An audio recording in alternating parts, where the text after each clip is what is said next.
The more money you have, the more compute power that you have access to, the cheaper electricity you can obtain.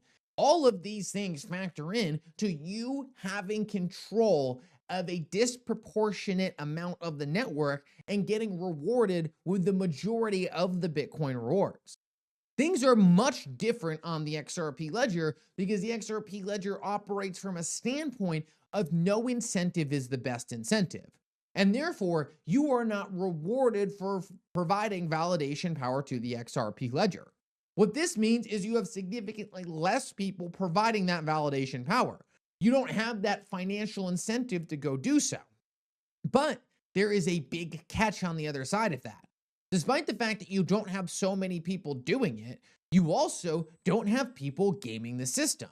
You don't have people who are putting themselves in a position financially to take over and monetize as much of the network as possible. This is a huge point of the centralization argument about Bitcoin versus XRP. The Bitcoin network financially incentivizes you to get as much control of the network as possible. In the XRP ledger's case, there is no financial incentive for owning more of the network, and therefore, you're not gamified to move the network towards centralization. But there's another very big piece of this. Everything Bitcoin has put together to make it so everyone can mine a piece of the network and contribute to the validation has downside repercussions as well. Even though everyone can go in and mine some Bitcoin, that produces an immense strain on the network and a massive amount of inefficiency.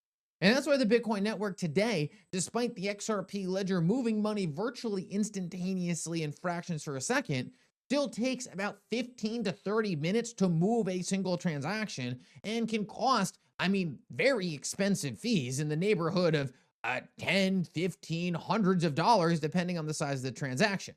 These are things that don't scale. It's all around this gamified piece of what the Bitcoin network has become, but not on actual capital efficiency. The truth is you don't want a monetary incentive to centralize the network. The truth is, if this is a payment network, if this is a liquidity network, you want fast and cheap transactions.